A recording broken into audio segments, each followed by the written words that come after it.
Here's a very quick tip for you.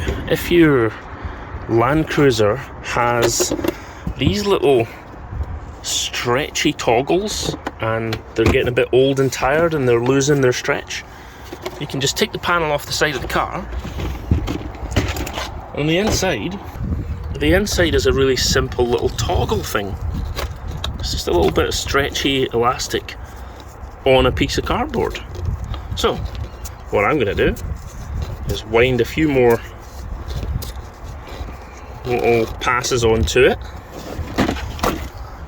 and then I'm going to get my trusty staple gun and bang a staple into it. Staple gun,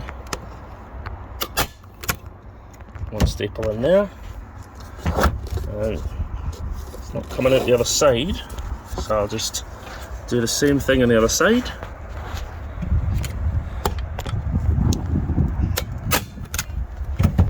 Staple both sides,